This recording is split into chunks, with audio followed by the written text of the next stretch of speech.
Vamos a pedirle a Dios. Padre, te damos gracias en esta noche, mi Dios, una vez más, por este privilegio tan grande que nos concedes de poder sentarnos, Dios mío, a tus pies, como se sentó María, Señor, como se sentaba también Pablo, Señor, a ser enseñado, mi Dios, porque hemos comprendido nuestra necesidad de ser enseñados. Señor, aquel eunuco declaró diciendo: ¿cómo entenderé si nadie me enseña? Yo creo, Señor, que la enseñanza es poderosa y es una necesidad que cada uno de nosotros tiene. Por favor, te pedimos, Espíritu Santo de Dios, que seas nuestro maestro. En el nombre poderoso de Jesús te lo pedimos, que seas tú iluminándonos, Señor, revelándonos, Padre amado, quitando velos, quitando todo aquello, Señor, que pueda impedir el fluir, Señor, de la palabra en cada uno de nosotros. Señor, gracias por este tiempo que nos has concedido, que la enseñanza sea de bendición para muchos, en el nombre poderoso de Jesús. Amén y amén. Bueno, hoy nos toca aprender acerca del bautismo en aguas. El tema de esta noche es el bautismo en aguas. Una de las cosas que yo me he dado cuenta es que hay mucha gente ya en el Evangelio, bautizada en el Evangelio, pero que no sabe por qué se bautizó, ni qué produjo el bautismo en su vida. Es que es una verdad, porque lo que pasa, hermano, que el bautismo se entiende muchas veces como una tradición, ¿verdad? Que hay que hacerlo y a la gente a veces le dicen: usted bautícese y punto. Y eso obviamente, hermano, cumple solo con una parte, que es la obediencia. Pero ¿y la otra parte, que es la revelación? ¿Dónde queda, verdad? O sea, acuérdese que nosotros debemos de hacer cosas por obediencia, pero también por revelación, o sea, entendiendo lo que hacemos. Porque si no, hermano, quedamos como aquel que hace algo y no sabe ni qué pasó en su vida. Entonces, veamos lo que dice la palabra del Señor. Acompáñeme, por favor, Mateo 28, del 18 al 20. Mateo 28, del 18 al 20, ahí lo tiene en pantalla. Acuérdese siempre también de tener su Biblia a la mano. Por favor, hágase de una Biblia de estudios, de mejor, si eso es lo que yo le recomiendo, ¿verdad? Una Biblia de estudio, o que este día usted pueda traer una Biblia en su equipo electrónico, si usted tiene, donde tenga varias, porque a veces vamos a necesitar usar otras traducciones o ir al significado de alguna palabra original, y entonces se nos va a hacer más fácil. Mateo 28, 18 al 20 dice: y Jesús se acercó y les habló diciendo: toda potestad me es dada en el cielo y en la tierra. Por tanto, id y haced discípulos a todas las naciones, bautizándolos en el nombre del Padre y del Hijo y del Espíritu Santo, enseñándoles que guarden todas las cosas que os he mandado. Y aquí yo estoy con vosotros todos los días hasta el fin del mundo. Entonces, si usted se da cuenta, en esta porción el bautismo aparece como una ordenanza, como algo que el Señor dejó establecido para la iglesia. Si usted, hermano, entiende doctrinalmente lo que es una ordenanza, usted se va a dar cuenta que las únicas dos ordenanzas que Dios ha dejado establecidas para la iglesia es el bautismo en aguas y la cena del Señor. Son las únicas dos cosas, hermano, que tienen un rigor, o sea, fueron un mandato, fueron una ordenanza, ¿verdad? Por tanto, id y predicar y bautizad. Entonces, esa es una ordenanza. Jesús lo establece como una ordenanza. Y la cena del Señor dice también, ¿verdad? Haced esto en memoria de mí. O sea, no es si quieren o no quieren, es una ordenanza. Entonces, nosotros creemos que el bautismo en aguas se convierte en una orden, en un mandato prioritario para la iglesia. Ya vamos a entender por qué.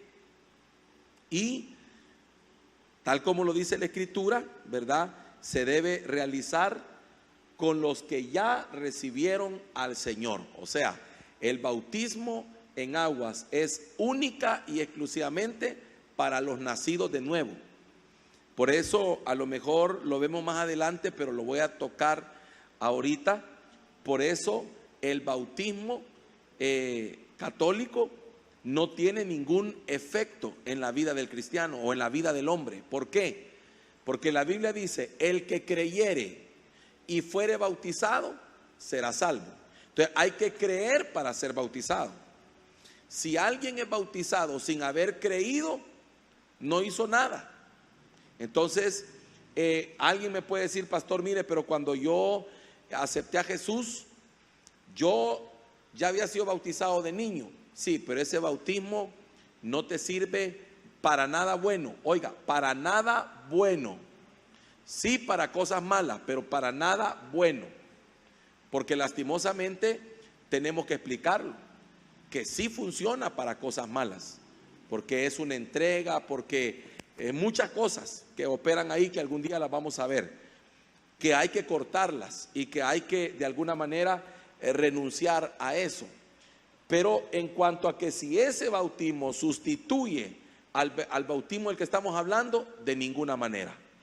Entonces toda persona que nace de nuevo, que acepta a Jesús, que recibe a Cristo, no importa que ya lo bautizaron de chiquito, que hizo primera comunión, que hizo confirmación y todo lo que usted quiera, no importa.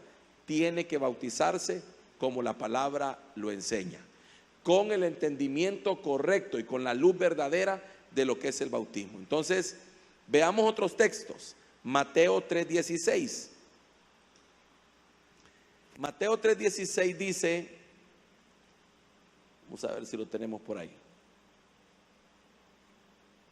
Y Jesús, después que fue bautizado, subió luego del agua, y aquí los cielos le fueron abiertos, y vio al Espíritu de Dios que descendía como paloma y venía sobre él. Esta enseñanza o este versículo también apoya el hecho de que la Biblia nunca enseñó a bautizar niños. Jesús, que es nuestro modelo por excelencia, se bautiza voluntariamente cuando Él se presenta al Jordán. Jesús fue presentado cuando niño, ¿verdad? Él fue presentado como era la costumbre en aquel tiempo de que los niños debían de ser presentados delante de todo el pueblo. Pero cuando Él ya tiene la edad, la conciencia y todo, Él decide presentarse para bautizarse en aguas. También Hebreos capítulo número 8 y verso 27, vamos a leerlo también como contexto. Vamos a ver si lo tenemos ahí, Hebreos 8, 27 al 39.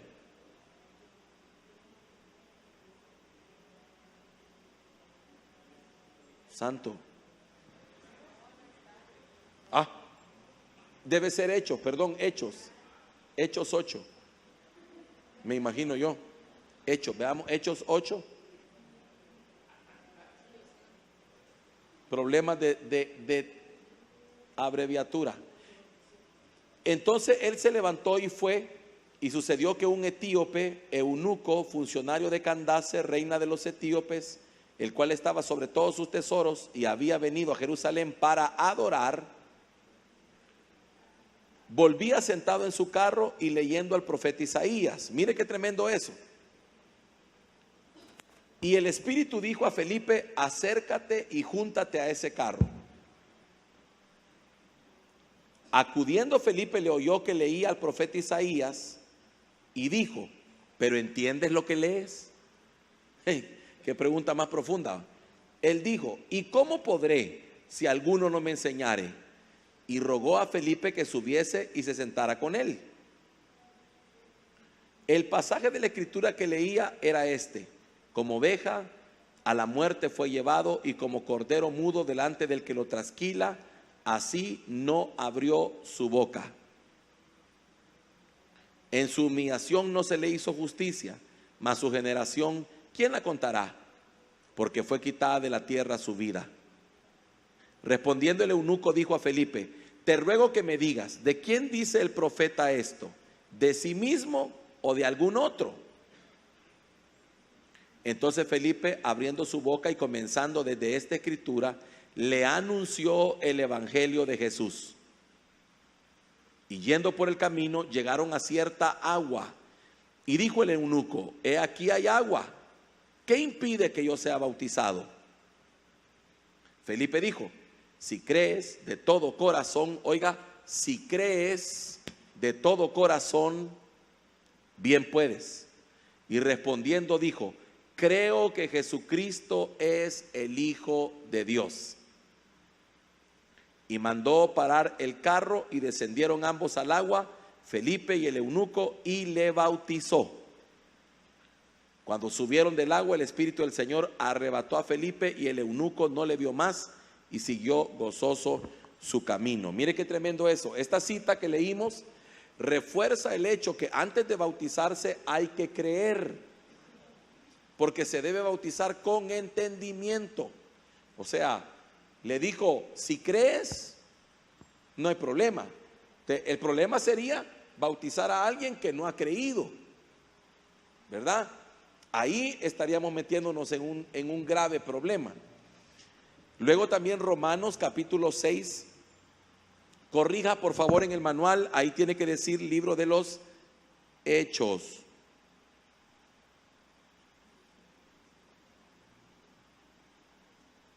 Y acuérdeme por favor a mí también, para que podamos corregir el manual. Así la próxima edición sale ya corregida.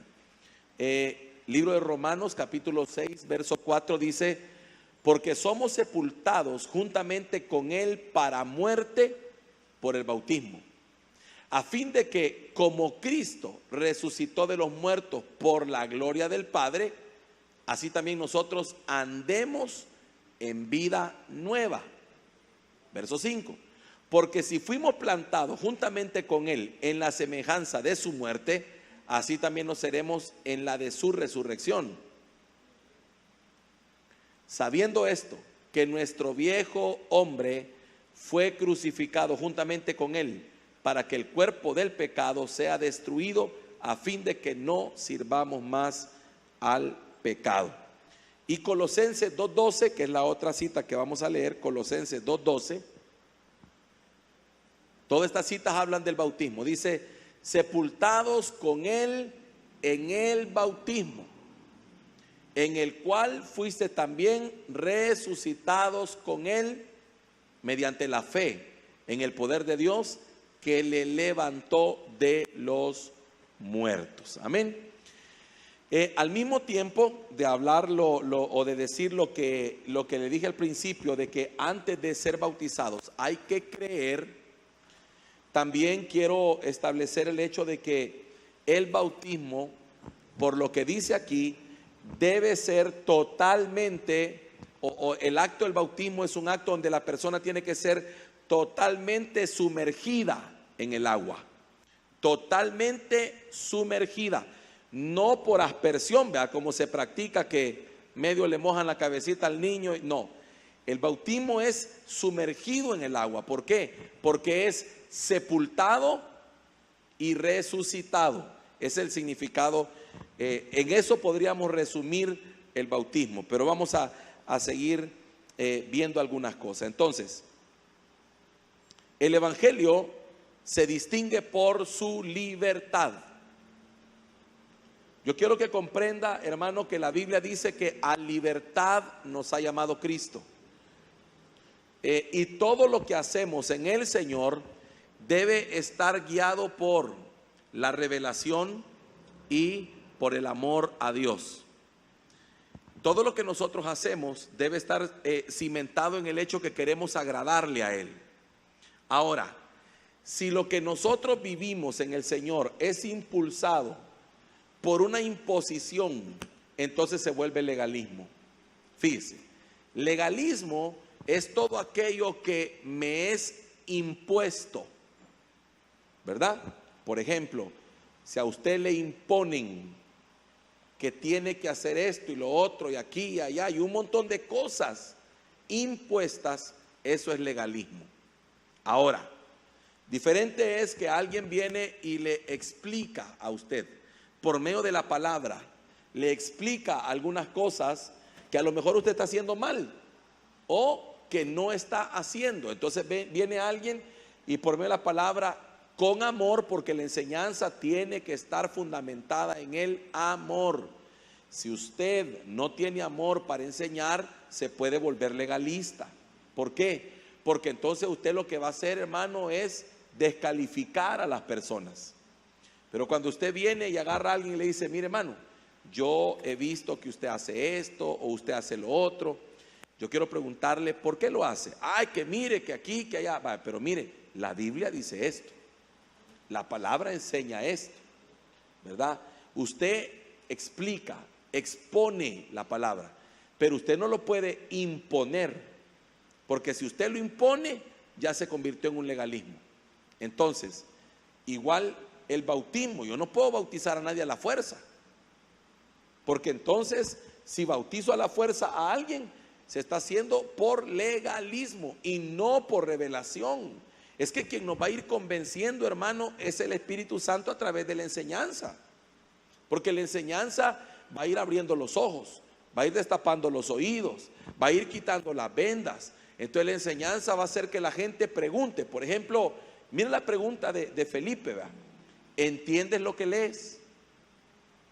¿Qué pregunta más profunda? ¿Y cuántos entenderán lo que leen? O yo la voy a profundizar más. ¿Entiende lo que hace, hermano? Esa es pregunta profunda. ¿Entiende lo que usted hace? Y responde, va, ¿y cómo entenderé si nadie me enseña? Por eso necesitamos ser enseñados. ¿Se acuerda, hermano, que una de las preguntas más oportunas para esto que el Señor le hace al hombre es cuando Adán descubre que está desnudo y se tapa con hojas de higuera? Y entonces el Señor le pregunta y le dice a Adán, ¿dónde estás? Ay, que aquí estoy porque tuve miedo. Y entonces el Señor le pregunta, ¿quién te enseñó?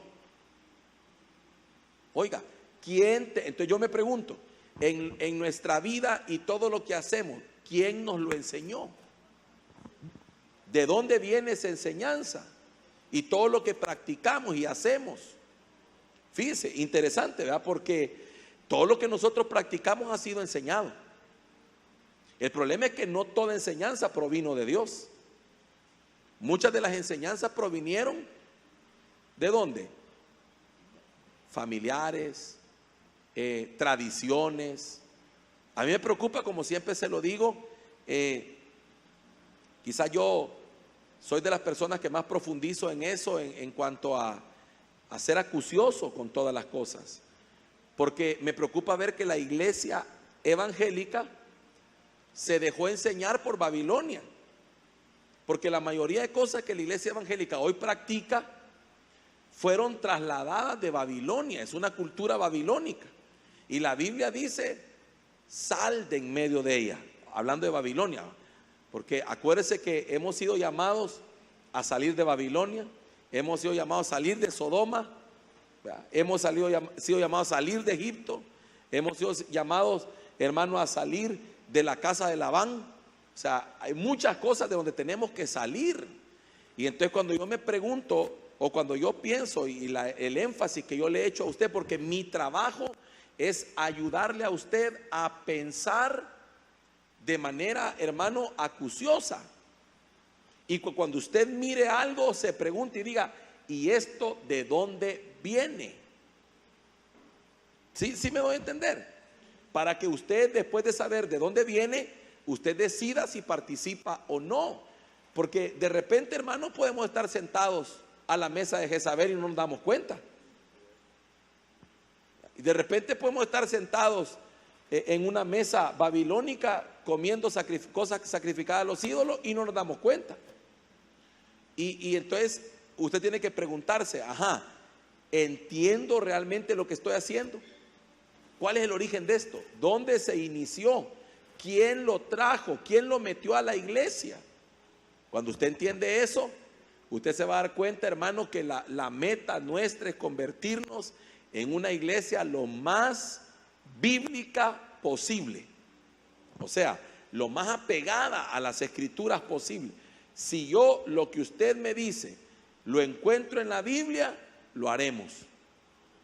Pero si no lo encuentro en la Biblia, no lo haremos. Aunque usted me diga, pero mire, pastor, es bonito. Bonito, pero no está aquí. ¿Quién te lo enseñó? ¿Quién te lo trasladó? ¿Verdad? Entonces, en ese sentido, hermano, entiende el bautismo, entiende lo que sucedió cuando se bautizó, entiende el acto del bautismo como tal y todas las demás cosas. Nos deberíamos de preguntar si lo entendemos. Entonces, la libertad que tenemos en el Señor sirve para que nosotros no caigamos en rituales, sino que lo que hagamos, lo hagamos realmente por revelación, porque en el ritual no hay vida, pero en la revelación está la vida de Dios. Todo lo que a usted le es revelado de parte de Dios trae vida.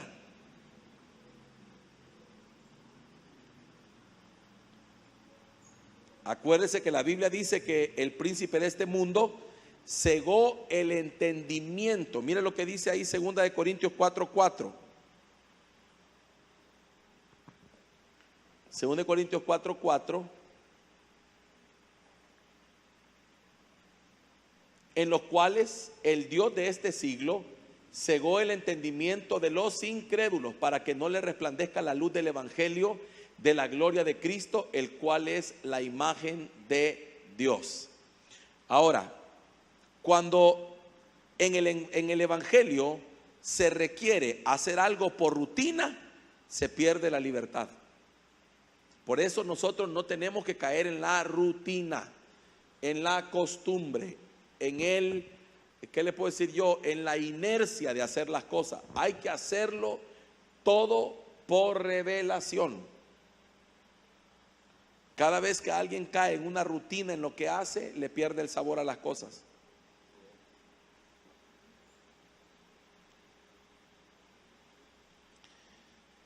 Siempre le he dicho a usted que en el evangelio la obra de Dios comienza adentro y va de adentro hacia afuera.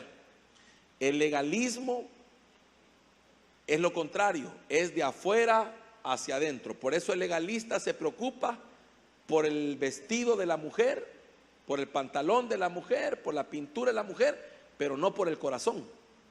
Entonces, yo le puedo cambiar el vestido, pero prefiero cambiarle el corazón primero, porque si le cambia el corazón, lo demás va a venir por añadidura, en el sentido de que ella va a entender que su vestimenta debe ser decorosa. Y cuando me refiero a decorosa, no me estoy refiriendo a que el pantalón no es decoroso, no, porque para mí la doctrina de que la mujer no debe usar pantalón, para mí eso, hermano, no tiene fundamento, porque cuando la Biblia dice que la mujer no use ropa de varón, no se está refiriendo al pantalón, sino que se está refiriendo a que la mujer no usurpe la posición del hombre.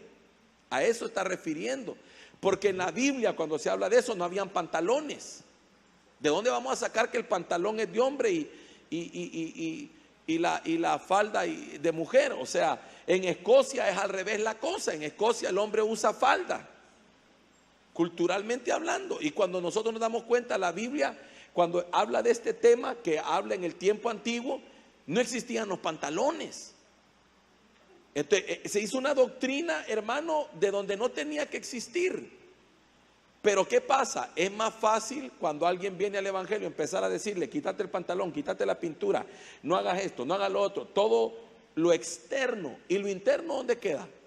Y la restauración del corazón y el perdón y un montón de cosas que están adentro, no las tocamos. ¿Por qué? Porque trabajamos en la fachada.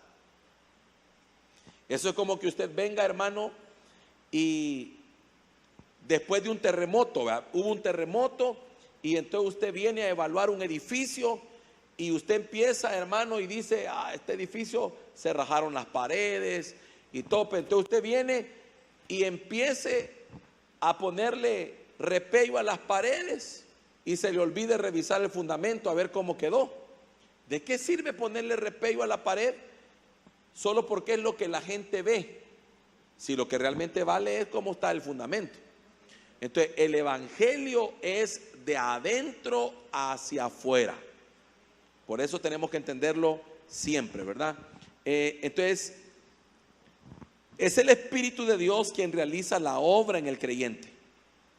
Y es el Espíritu Santo el que nos lleva de fe en fe, de gloria en gloria, de poder en poder, de victoria en victoria, ¿verdad? Entonces no es de afuera únicamente. Eso era en la dispensación de la ley, donde la voluntad de Dios estaba escrita en tablas de piedra.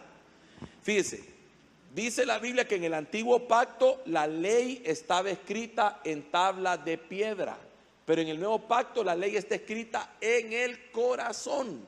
Entonces fíjese, la ley en el antiguo pacto estaba afuera, la ley ahora está adentro.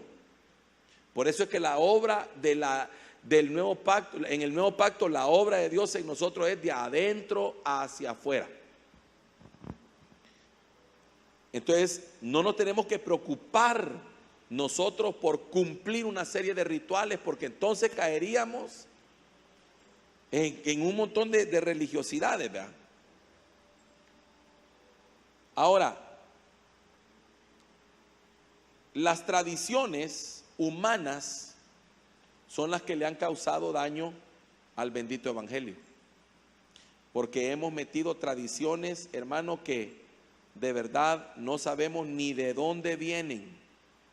Por ejemplo, Gálatas lo habla, ¿verdad? Tradiciones de guardar días, abstención de comidas, un montón de tradiciones que se trasladaron que no sabemos de dónde vienen, y otras sí sabemos de dónde vienen, porque por ejemplo, hoy, hermanos, se nos quiere imponer a nosotros como iglesia el guardar días que Israel tenía que guardar. O sea, se nos quiere imponer a nosotros por tradición ahora que nosotros como iglesia guardemos días que no fueron diseñados para nosotros, que fueron diseñados para aquel pueblo, pero no para este pueblo, ¿verdad? Para este pueblo lo único que se le pide es bautícense y participen de la cena del Señor. Son las únicas dos ordenanzas que nosotros tenemos que cumplir. De ahí para allá, pare de contar. Ahora, así como Israel tenía, fíjese bien, un montón de días, ¿qué le puedo decir yo? Que ellos le llamaban como días especiales o días solemnes. Así la iglesia del Señor le ha metido un montón de días, hermano. Si ya tenemos en la iglesia de Cristo, yo no sé qué día no le van a meter. Mire, celebramos de todo en la iglesia, que usted se da cuenta y dice, ¿de dónde salió? ¿De dónde salió esto, lo otro? Bueno, yo a usted le he enseñado que ni el día del pastor celebremos, porque el día que celebramos el día del pastor aquí, ya se le dejó de dar culto al Señor y ya le está dando culto al pastor. No, si esta casa es para el Señor, es para Dios.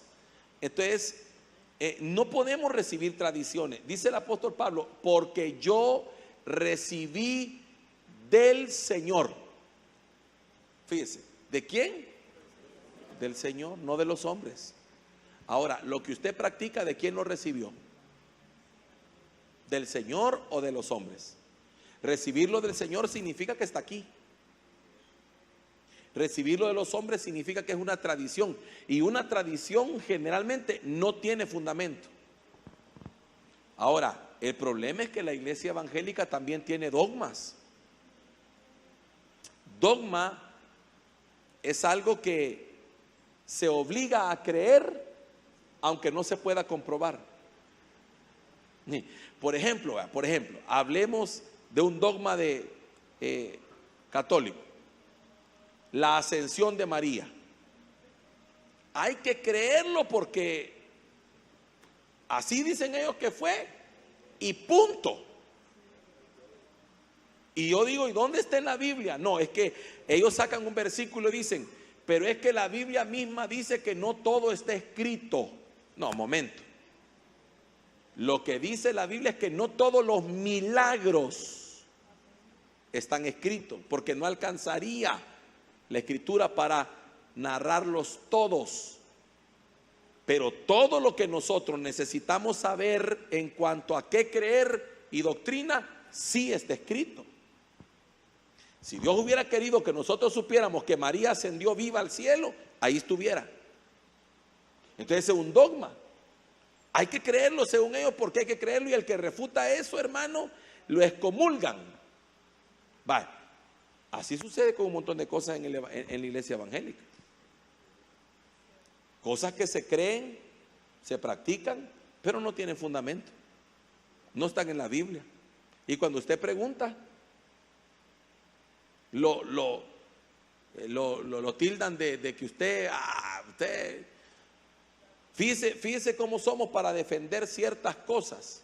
Y me acuerdo un día que hablando con un pastor, amigo,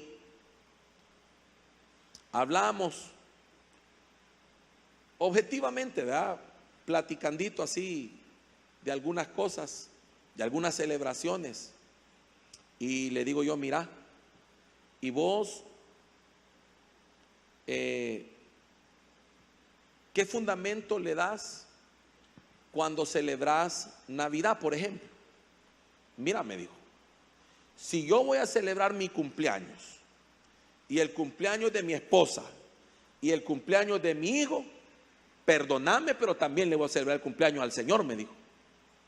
Entonces, ese es tu fundamento, le dije yo. Ese es tu gran fundamento. Perdóname, pero ese fundamento es lógica humana. No, yo quiero fundamento bíblico. Dame un fundamento bíblico. No me digas yo pienso, yo creo, o es. No, dame aquí. O cualquier otra cosa. Usted se da cuenta que el fundamento que muchos ocupan, por ejemplo, eso para usar los pantalones, para no decir a la mujer que no use pantalones, un fundamento que no existe. Que ahí en la escritura dice que la ropa, sí, pero dígame, ¿dónde están los pantalones? ¿Dónde dice la palabra pantalón? En el sentido que no se debe usar.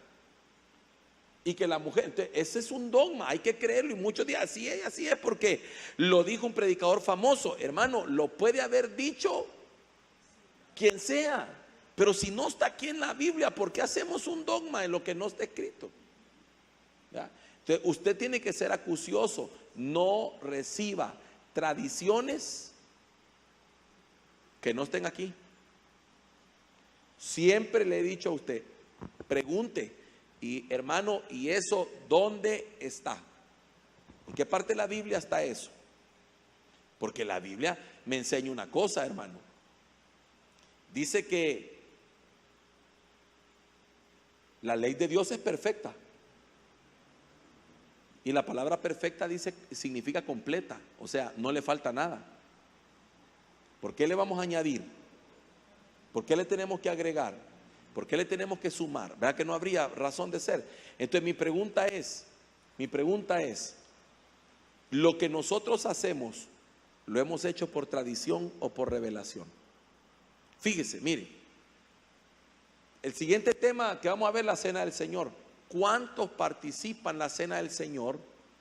Casi como que si fuera la homilía o la ¿cómo le llaman? O la comunión o la Eucaristía. Porque no se les ha revelado qué es la cena del Señor.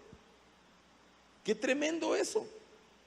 Entonces, el mismo concepto aquel lo tienen aplicado aquí. ¿Por qué? Porque ellos solamente recibieron una tradición. Entonces todo eso tiene que cambiarnos a nosotros el pensamiento y entender, bueno, ¿y yo por qué hago esto o por qué no lo hago? Gálatas 6, verso 4 al 11, veamos lo que dice. Acuérdense que la carta de Gálatas,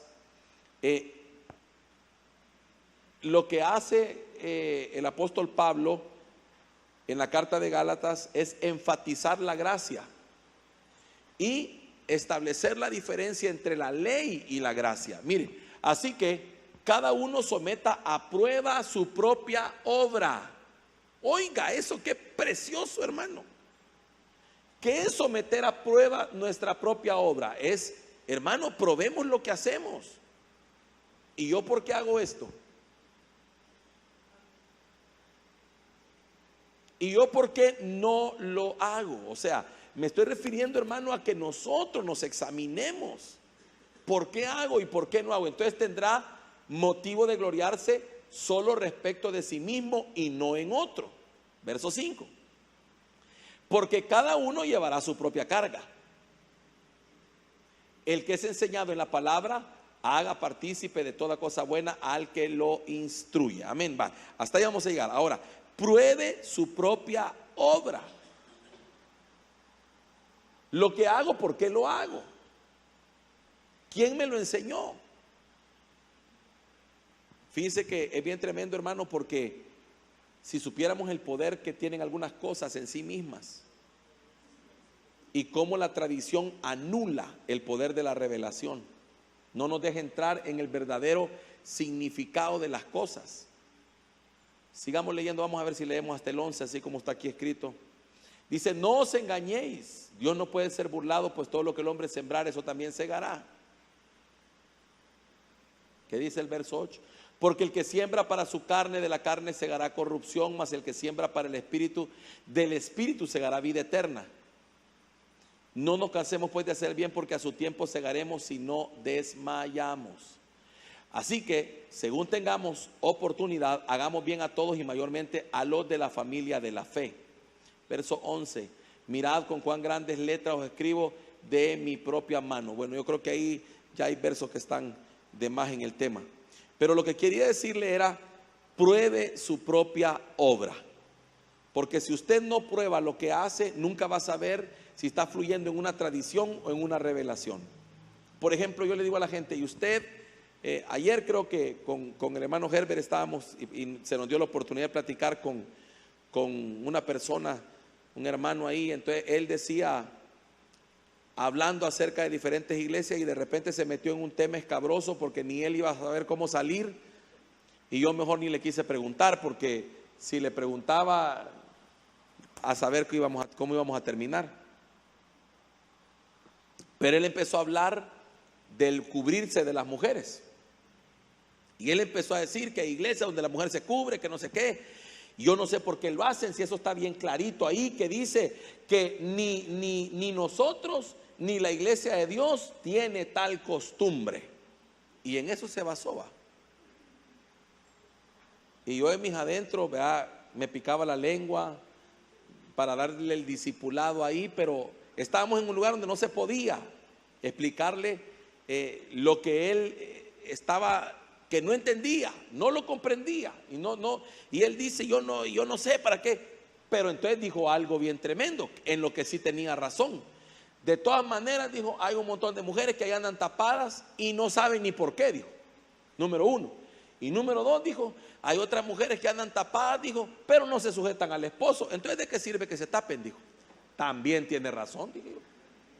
Entonces, entendí una cosa, que lo que él estaba expresando en la primera parte era ignorancia, pero lo que estaba expresando en la segunda parte tenía verdad. O sea, que hay mucha gente que hay cosas que hace sin saber por qué. Porque si una mujer ha recibido revelación de que debe cubrirse para orar y profetizar, no para andar cubierta todo el tiempo, sino para orar y profetizar, como lo manda la Escritura, así como lo dice la palabra del Señor. Porque para el resto el Señor le ha dado el pelo por velo, ¿verdad? Pero para orar y profetizar, la mujer requiere tener señal de autoridad sobre su cabeza. Pero bueno, pero si ella no sabe por qué lo hace, entonces la mantelina o como se llame, se le ha convertido posiblemente hasta en un amuleto,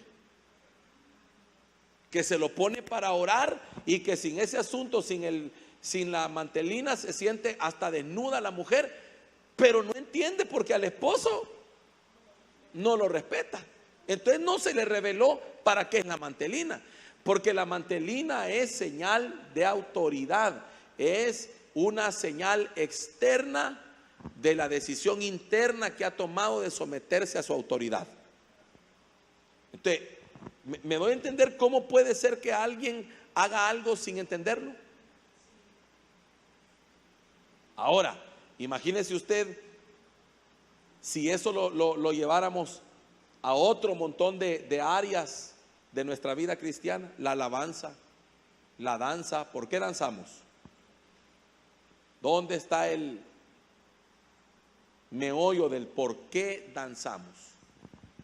El que no entiende eso, hermano, condena la danza y dice que eso es del diablo, que eso es emoción, que eso es aquí, que eso es allá, porque no tiene entendimiento, porque no entiende lo que la Escritura habla. Y así podríamos pasar todo el día hablando de diferentes cosas que la iglesia practica, que muchas de ellas no las entendemos. Por eso usted se da cuenta que hay muchas iglesias donde usted va y el culto parece un ritual. Parece, hermano, una cosa de que, hermano, vamos a comenzar ahorita, ¿verdad? Y ahorita va a leer un salmo fulano, al ratito pasa otro sutano, al ratito pasa el otro, y es un ritualismo de todos los cultos horrible, que usted se da cuenta que ahí no fluye. ¿Y por qué no fluye? Porque el ritual limita el mover de Dios. Usted tiene que darle libertad al Señor en lo que está haciendo. Amén. Entonces, el evangelio es libertad, donde rige el amor a Dios y a los hermanos para vivir santa y piadosamente, estando en gracia delante de los ojos de Dios y los hombres. Entonces, como les decía, las únicas dos ordenanzas para la iglesia son bautismo en aguas y cena del Señor. El bautismo en aguas es la declaración pública. Fíjense qué tremendo. ¿Por qué tengo que bautizarme? Porque el bautismo en aguas es la declaración pública al mundo visible e invisible que hemos pasado de la vida vieja a la vida de poder y de resurrección con Cristo. ¿Cómo puede hacer eso un recién nacido? Recién nacido cronológicamente, pues un niño, un bebé. ¿Cómo? ¿Cómo puede él si él no sabe ni lo que está pasando? Hasta llora el muchachito porque a la fuerza lo llevaron. Tremendo. Yo le recomiendo que busque algunos testimonios de algunos sacerdotes convertidos al evangelio, donde ellos hablan de las entregas de los bautismos, a quién le entregan cada bautismo, para que vea lo que el Vaticano lleva como registro. Bien tremendo. Entonces, fíjese bien, ¿qué es el bautismo? Es la declaración pública. ¿Por qué tiene que ser así? Porque es una declaración pública, voluntaria, donde yo le estoy diciendo, no solo a este mundo visible, sino al invisible, potestades, espíritus inmundos, gobernadores de las tinieblas, que yo estoy pasando de una vida vieja a una vida nueva, que estoy sepultando mi yo y que está resucitando uno nuevo para vivir en ese poder de la resurrección. Eso lo dice Romanos, lo leímos, capítulo 6, lo dice Colosenses también en el versículo 2. Entonces, el bautismo es la primer ordenanza que testifica de la obra del Señor y su palabra. O sea, es la primera ordenanza que cumplimos después del nuevo nacimiento.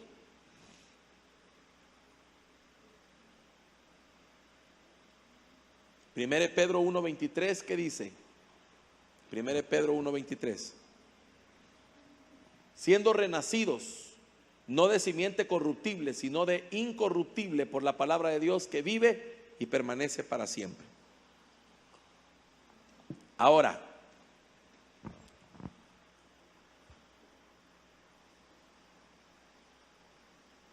¿cuándo nos debemos bautizar? ¿Cuándo se debe bautizar el creyente? Inmediatamente después de haber creído. Hay cristianos que dicen, ya aceptaron al Señor, ya tienen 10 años, 5 años, y van a ver bautismo, se quieren, no, yo todavía no, dicen. Entonces no naciste de nuevo. Porque el que no se quiere bautizar, a lo que le huye es al compromiso. A lo que le huye, hermano, es porque entiende que el bautismo lo compromete. Entonces dice, no, yo todavía no estoy preparado, dice. ¿Y cuándo vamos a estar preparados, hermanos? Si es que no es por preparados, es porque Él va a hacer la obra en nosotros. Entonces, inmediatamente hay otro lugar donde le dicen a la gente, no, mire, si usted se quiere bautizar, usted tiene que recibir un discipulado. Yo no estoy en desacuerdo con eso, porque es cierto, hay que discipular a la gente. De hecho, cuando nosotros bautizamos, impartimos este discipulado, damos esta clase. La única diferencia es que no nos vamos a tardar 6 meses discipulándolo, ¿vea? Para que se bautice.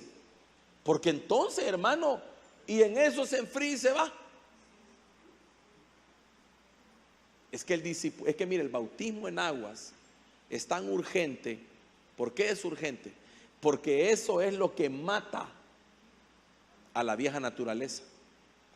Mata a esa carne, a esa vida pecaminosa. Le da muerte, te urge. ¿Vea? Mire lo que le preguntaron, lo que dijo el eunuco. Fíjese, el eunuco era un judío. Había subido a adorar, pero Felipe se lo gana para Cristo, porque en el camino se le acerca a Felipe y le dice, ¿entiendes lo que lee? ¿Y cómo voy a entender? Y empieza a preguntar, y entonces dice ahí que Felipe leía y le pregunta, ¿de quién habla aquí? Y entonces viene y dice que Felipe le anunció el evangelio de Jesús. Se lo gana para Cristo. Una vez ganado para Cristo le dice, ¿y qué impide que yo sea bautizado? Nada, le dijo. Si crees. Entonces, ¿cuál discipulado le dieron? De un solo. El discipulado que le dieron fue la enseñanza que en el camino, mira, esto que estás leyendo anuncia, esto está hablando de Jesucristo, quien fue a la cruz del Calvario por nosotros, pum, pa. Estuvo. Y entonces le dice, yo quiero ser bautizado. Bueno, no hay problema. Si crees, sí, creo que Jesucristo. Entonces ya no hay tal. Ahí hay agua, dijo. Ahí hay agua. Bueno, bajemos y lo bautizó. ¿Se da cuenta qué tremendo, hermano, que nosotros podamos estar por norma de hombres deteniendo la conversión o la restauración de alguien? Porque podemos estar nosotros, no, usted todavía no, porque usted necesita más. ¿Y qué más? Ya creyó en Jesús, bautícelo. Es que tiene que arreglar su vida para bautizarse. ¿Quién dice eso? Por el amor de Dios, mire, hay gente que le dice, yo siempre cuento esto, porque es una realidad que pasa en muchas iglesias con doctrinas legalistas. Llega una pareja, se convierte al Señor, fíjese. Le pregunta, ¿ustedes están casados? No, fíjate, nosotros no estamos casados, todavía estamos rejuntados. Entonces resulta que se quieren bautizar. No, ustedes no se pueden bautizar porque no están casados. Entonces, casen, no los puedo casar porque no están bautizados. Y entonces, pues, ¿por dónde resolvemos el asunto? ¿A dónde está la pita para desenredar ese nudo? La pita es sencilla. ¿Ya creíste en Jesús? Sí, yo he creído en el Señor. Entonces bautícenlo.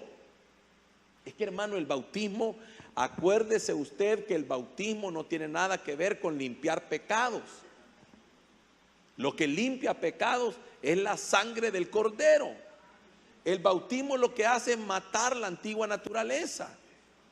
Entonces, al contrario, si yo no le ayudo a ese cristiano a bautizarse, le estoy negando la entrada al reino. Porque la Biblia dice que el que no naciere del agua y del Espíritu no puede entrar al reino. Entonces, qué tremendo eso. Entonces, bautícelo, hermano. Si ese fuera el caso, estuviera enfrente yo de eso, bautícese y cásese. ¿Cuál es el problema? No, que mire que todavía no se casen porque no sabemos. No, ¿cómo que no sabemos? Ya viven juntos. Cásense, por el amor de Dios, no se estén quemando, porque se están quemando y si mueren en eso. Cásense y arréglense. ¿Ya? Es que el evangelio, hermano, es más sencillo de lo que nosotros creemos. Nosotros lo hacemos complicado. Le complicamos la vida.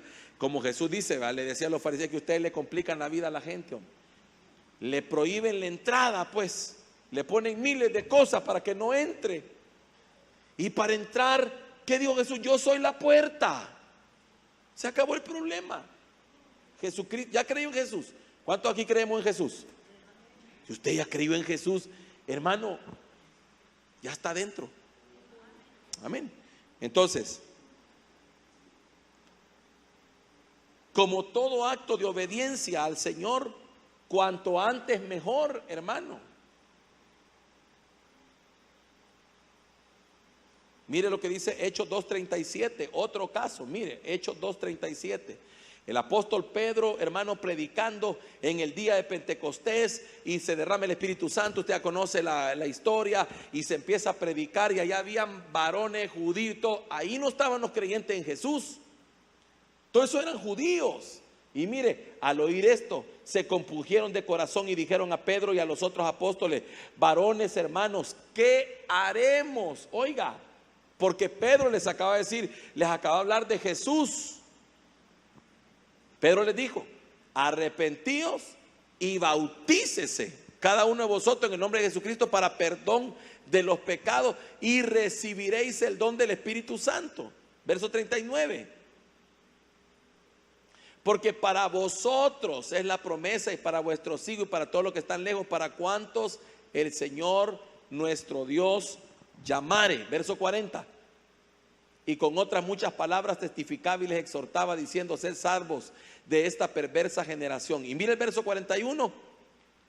Así que los que recibieron su palabra fueron bautizados y se añadieron aquel día como 3,000 personas. Va. ¿Y dónde está que le dijeron, vaya, cuántos ya creyeron? Vaya, entonces anótense porque vamos a dar un discipulado. No dice eso. ¿Qué haremos? Dijeron ellos. Fácil. Conviértense y bautícense. Échele agua rápido. Yo siempre he sido del pensar, hermano, que no le neguemos el agua a nadie. Bautícelo. Si la persona quiere, bautícelo. Amén. Ahora, igual usted puede seguir viendo otros versos y se da cuenta que ese era el orden en el que se hacía. Entonces, ¿qué ocurre cuando nos bautizamos? Mire, yo quiero que sepa esto, porque esto usted lo tiene que saber. Primero, en el bautismo usted murió. Lo dice Romanos capítulo 6, verso 4 en adelante. Dice que fuimos sepultados con Él en el bautismo. Morimos, hermano, hay una muerte. Por eso es necesario el bautismo, porque si la carne muere, si el yo muere, entonces yo puedo vencer la ley del pecado. Si no, no puedo. Luego dice que somos sepultados a su semejanza. Somos plantados con Él.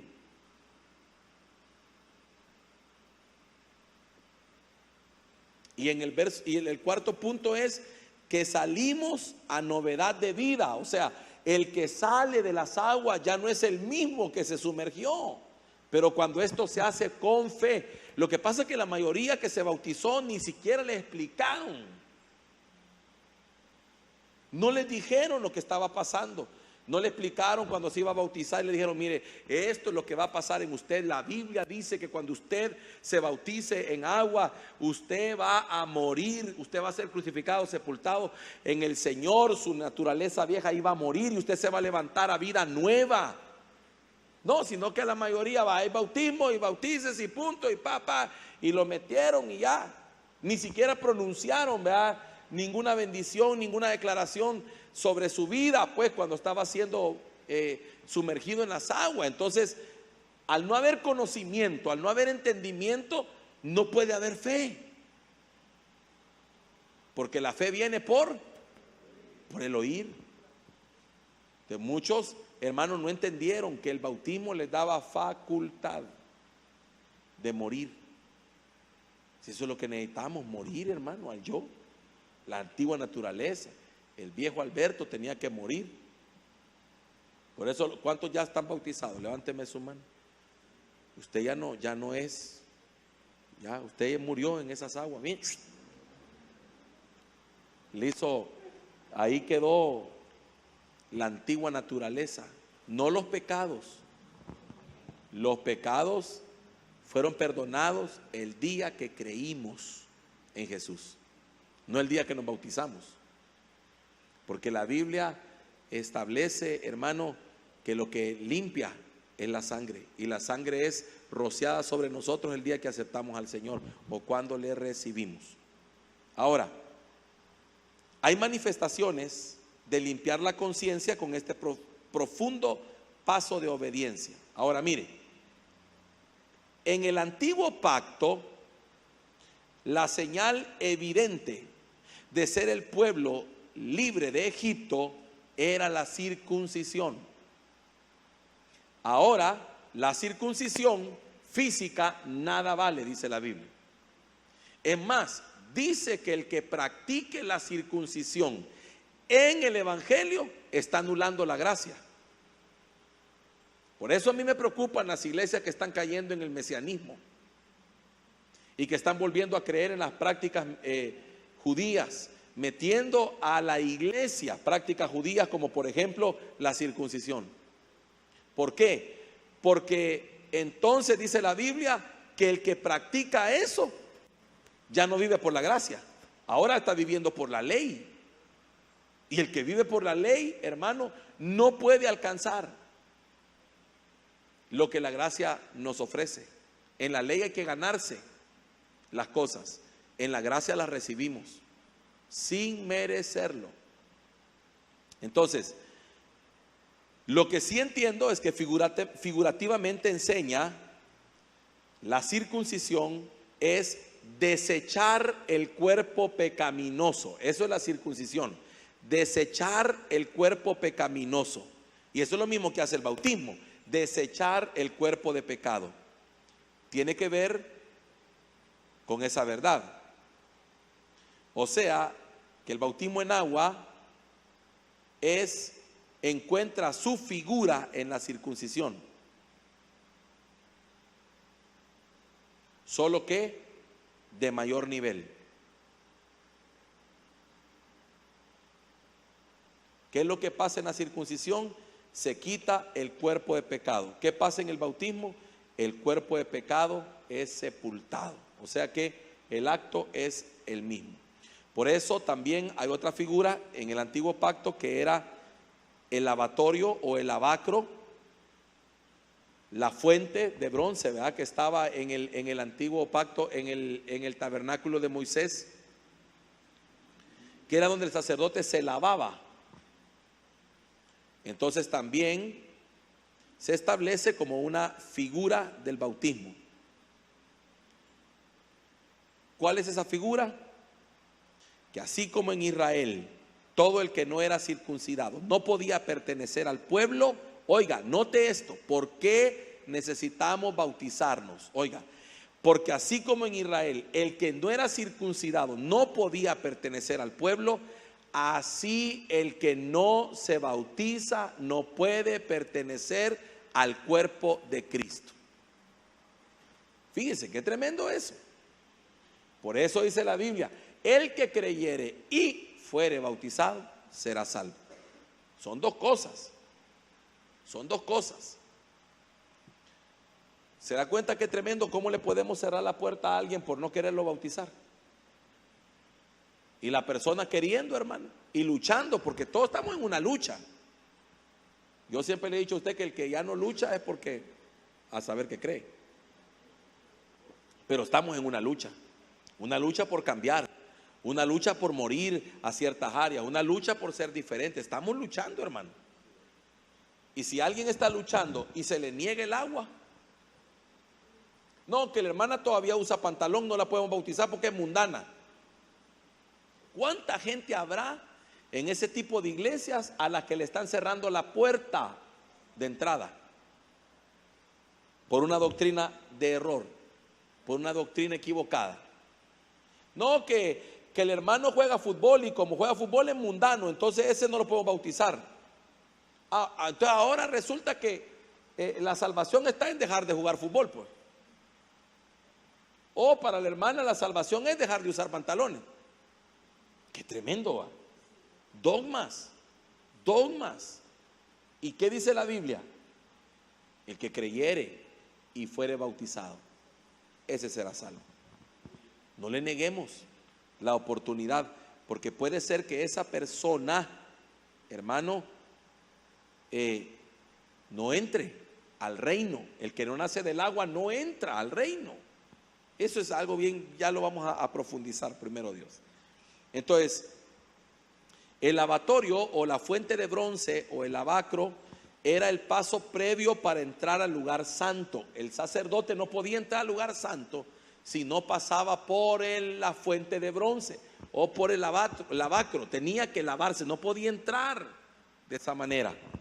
Igual, entonces, el lugar santo es tipo de la vida de Dios, esa vida abundante, esa vida gloriosa, ¿verdad? El reino espiritual. Si no se pasa por el bautismo, no se puede entrar a esa esfera de disfrute, de bendición. Primero, porque es un acto de obediencia. Y segundo, porque, hermanos, si no matamos el cuerpo de pecado, entonces lo andamos llevando. Terrible andar llevando al cuerpo de pecado, ¿va? Entonces por eso necesitamos bautizarnos. En la porción que leímos de Felipe y el eunuco, ahí encontramos muchas cosas maravillosas que las voy a retomar rapidito solo para avanzar. La primera es que ese hombre tenía sed de Dios. ¿Cuánta gente conocemos nosotros con sed de Dios que el legalismo le cierra la puerta? Que el legalismo los bloquea, que no los deja avanzar. Mire, hermano, cuando nosotros conocemos a alguien con sed de Dios, no le cerremos la puerta. No le cerremos la puerta. Porque a veces el legalismo puede expulsar a alguien que tiene potencial y que Dios tiene planes con él. Por ejemplo, hermano, imagínese un recién convertido, va, con una gran sed del Señor, pero que todavía no ha podido dejar algún vicio. Y nosotros venimos y le cerramos la puerta.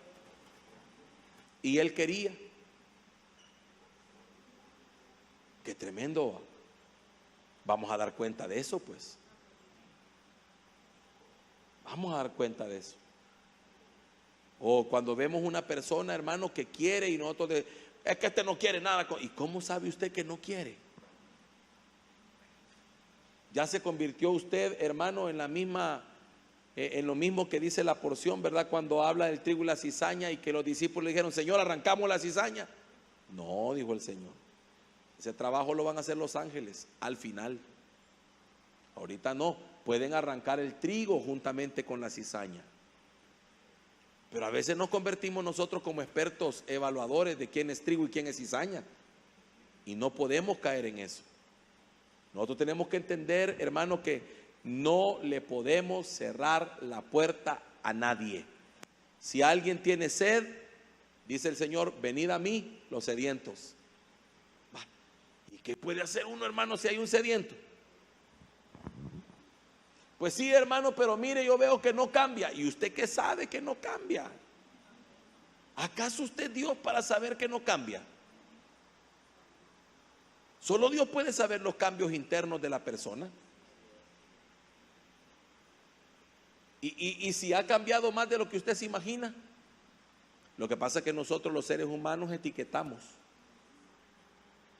Un día escuché una enseñanza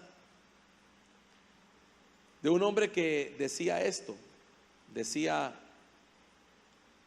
qué duro es la etiqueta que el ser humano pone, decía él. Fíjense que la Biblia dice que Dios le dijo al hombre que no comiera del árbol del conocimiento del bien y el mal. Pero el hombre dice, y le puso nombre y dijo la manzana. Y esa pobre manzana quedó etiquetada para toda la vida.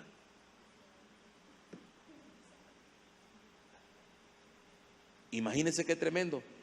En el sentido de que Dios nunca dijo que era una manzana. Pero el hombre dijo la manzana y la manzana se volvió, hermano, en el fruto. O sea, a la pobre manzana le cayó. Por eso a mí me impacta una cosa que yo quiero que usted analice. De verdad, analícela. Por ejemplo, hermano, yo encuentro una mujer como Rahab, que la Biblia dice que era ramera. Así lo dice con esa palabra. Y era ramera y vivía en la parte de arriba del muro, de la muralla de Jericó. Y para todo el mundo era ramera, hermano. Pero cuando usted lee la genealogía de Jesús, ahí aparece Rahab, pero ya no dice ramera. Porque el Señor quita las etiquetas. Y si usted mira el libro de Hebreos capítulo 11, hermano, usted empieza a hablar de fulano, sutano, mengano, perenceo.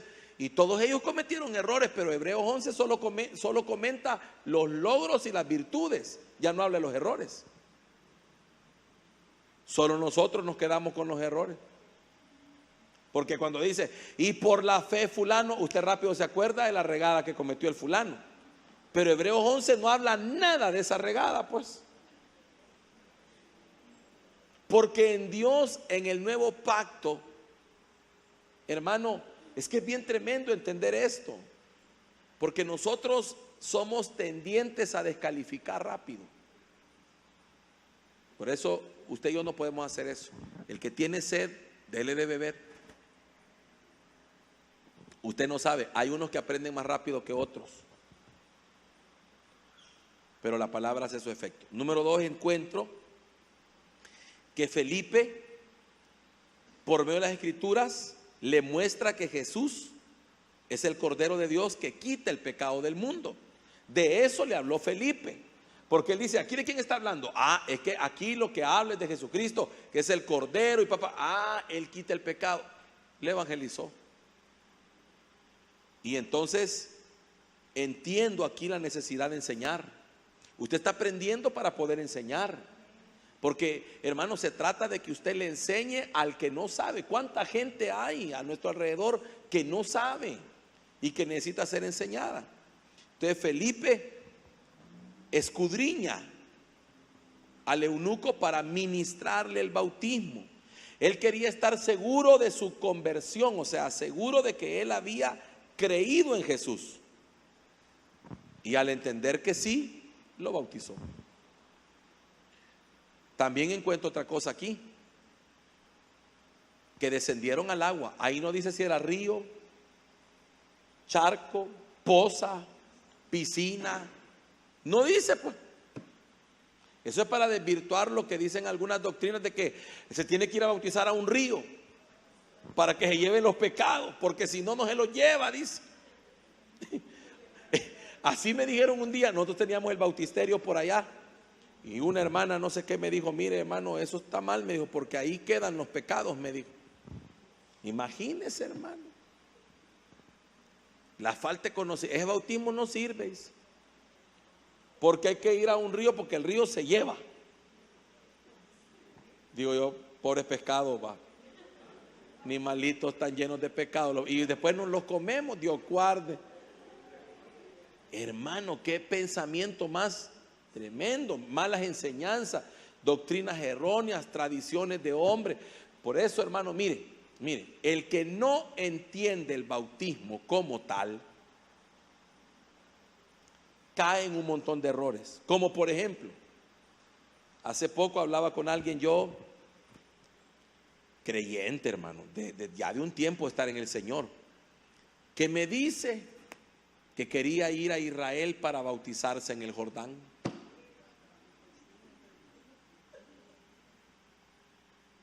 Y entonces me surge la duda, va. Y como yo ya me conoce usted, va. ¿Y que no he bautizado usted, hermana? Le dije yo, en Cristo. ¿Cómo no? Me dijo. Pero es que ya me imagino yo el Jordán. Imagínese, hermano. O sea que para ellos lo que vale es el agua y no el acto. Si no importa si lo bautizaron en una piscina inflable, no importa si en una pila medio. Hermano, yo bauticé en Estados Unidos en una bañera, porque fui a predicar la palabra y la gente que estaba ahí me dijeron, pastor, yo me quiero bautizar. Bueno, ¿y cómo hacemos? Aquí está esta bañera, va, llénenla pues. La sacamos a un patio, la llenamos y ahí como fuera, ¡ra! Que si le metía la cabeza le salían los pies, va. Entonces, ratito aquí, ratito allá, pero ahí estamos y ahí, hermano, y fueron bautizados por el amor de Dios. Pero el que no entiende esto, piensa que el agua es la buena, piensa, no, sí, que no es ni el agua, no, ahí hay agua, o sea, agua, con tal que sea agua. ¿Qué impide? Ah, dijo Felipe, este ha creído. Y ahí hay agua, démosle. Qué tremendo va. Imagínense cuántas cosas alrededor del bautismo. Que tiene que ponerse bata blanca, porque si la bata no es blanca que se puso, entonces ya estuvo que se anuló el bautismo. Dios mío, digo yo, ¿y de dónde sacan tanta, perdóneme la expresión, ridiculez? Porque entonces sería como entender que el rito, porque un rito tiene que cumplir con, no, aquí es obediencia y fe. Es la fe lo que vale. Cuando usted sabe que lo que el bautismo provocó en usted, no importa que lo bautizaran en una poza ahí, usted puede después tener el Jordán, pero usted dice, no, es que eso no es. A mí el día que me metieron ahí, yo supe por qué lo hacía. Y si usted no sabía, no se tiene que volver a bautizar, sino que lo que tiene que hacer es ahora entender lo que hizo en aquella ocasión y darle vida a eso. ¿Sí? Entonces, descienden al agua y lo bautiza. Lo sumerge al agua, declarando el eunuco públicamente su salvación y su conversión. Y mire qué tremendo, porque el relato en el verso 39 declara que el eunuco se fue gozoso. Qué bendición, ¿verdad? Quiere decir que hay gozo en obedecer a Dios. Hay gozo, hermano, en el sentido de entender que me quitaron una carga. Es que cuando me metieron al agua, me quitaron un peso tremendo que era ¿qué? El cuerpo de pecado. Me lo quitaron. Ahora usted va a entender muchas cosas en cuanto a que la ley del pecado, hermano, en Cristo Jesús es quitada. Ya va a comprender muchas cosas con todos los demás temas que vienen. ¿Por qué gozoso? Porque el gozo de ese etíope venía de haber encontrado al Dios verdadero. Acuérdese que él iba a adorar. O sea, él se había quedado en el antiguo pacto, pero él estaba buscando, él tenía sed. Yo por eso, mire hermano, por eso yo creo una cosa, fíjese qué tremendo. El Señor le habla a Babilonia Y dice, sal de en medio de ella, pueblo mío. Pueblo mío. Fíjese. Por eso usted tiene que entender esto. Hay pueblo de Dios, aún en lugares donde nosotros creeríamos que no. Por ejemplo, hay pueblo de Dios en el catolicismo. Pero el que es pueblo de Dios ahí, lo van a sacar. Sí me doy a entender. Lo van a sacar. ¿Por qué le digo pueblo de Dios? Óigame, ¿por qué? Porque ahí hay gente que está buscando a Dios de verdad, solo que no lo han encontrado. Ahí hay gente que Dios sabe su corazón. No, esta me busca de verdad. No va a buscar al muñeco, no va a buscar, no, está buscando a Dios. Y Dios conoce el corazón. Entonces, este me anda buscando, me va a encontrar. Entonces, esa persona, de hecho, hermano, y no muchos de aquí estuvieron ahí, pues, buscando de verdad. Usted puede hablar con muchos que ahora están en el evangelio, que le van a decir, no, mire, es que cuando yo estaba en el catolicismo, yo buscaba al Señor de verdad, yo no iba, no, yo iba. Tremendo. Entonces, al que está ahí buscando, Dios lo va a encontrar. Ahora, escúcheme acá, lo van a sacar. Lo van a sacar de ahí. Si es pueblo, lo van a sacar. No se puede quedar ahí. Tiene que salir. Y así en un montón de cosas. Hay quienes buscando a Dios se han metido donde no deben, pero Dios los va a alcanzar, ¿verdad? Por eso tenemos que tener misericordia. Acuérdese, hermano, de que usted no puede ganarse a nadie atacándolo. Mire, yo no veo a Felipe aquí. Mira, ¿y qué andas haciendo ahí? Estás perdiendo el tiempo andar, porque si Dios ya no está ahí. No. Le enseñó. ¿Qué lees? Mire qué tremendo la conversación. ¿Qué lees? Ah, estoy leyendo esto. ¿Y entiendes? No, porque no hay quien me enseñe. Va, vení, yo te enseño. Jesús. Va. ¿Cómo queremos ganarnos nosotros a veces a la gente? Con métodos, hermano, que son incorrectos. Ya botás el muñeco. ¿Para qué querés ese muñeco ahí si el muñeco no sirve de nada? Hermano, no lo van a oír. Así no es. Así no funciona. Enséñele. Mira, ¿y por qué tenés eso ahí? Ah, porque mira lo que dice la Biblia de esto. Porque la palabra de Dios quita las vendas. La Biblia es la fuente de enseñanza. Si esa persona está buscando a Dios, lo va a encontrar. Ayer hablaba, no me acuerdo, a veces tanta cosa que hablo, ¿verdad? Pero hablábamos con alguien y me decía que la razón creo que la misma persona fue la que nos comentó, que dice que pertenecía a encuentros conyugales de la Iglesia Católica. Y entonces dice de que a él se le reveló un día lo que significaba el nombre Jesucristo. Dice que a él se le reveló que Jesús era la parte humana y el Cristo era el Mesías, la parte divina. Y entonces ahí se le reveló que María no podía ser la madre de Cristo, solo la madre de Jesús, estando en el catolicismo. Y entonces se le empezó el conflicto a aquel, va. Y ya cuando empezaban a rezar aquello de que ya conoce usted, si usted salió de ahí se acuerda, pero ya no se acuerde. Renunciamos a esos recuerdos, va. Cuando decía Santa María, madre de, ya él decía, no, es que no es la madre de Dios. Y eso nadie se lo enseñó, él solito, el Señor se lo enseñó. Entonces dice que buscó hablar con un cura, dice. Y resulta que el cura con el que se sentó a hablar le dijo, mire que yo tengo una duda y que sí, tomémonos un café y que no hay que ir. Entonces le dijo, mire que y le explicó. Y dice que el cura, no fregues, no sé qué tal por cual, le dijo. Vos protestante sos, le dijo. Y lo echó. Imagínense, si el hombre ya estaba desencantado, lo terminaron. Pero eso usó Dios para sacarlo. O sea, ¿se da cuenta?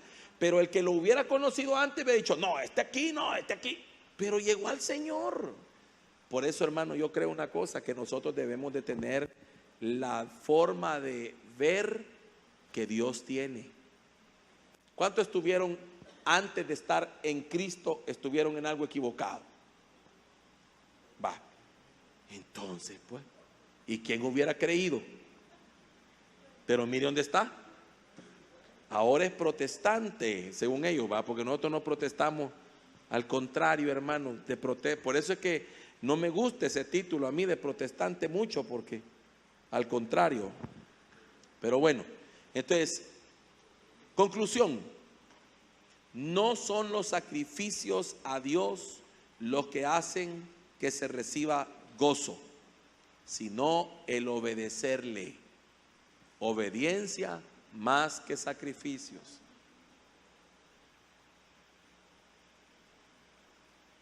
Que el Señor nos lleve, ¿verdad?, a tener ese grado de obediencia inmediato.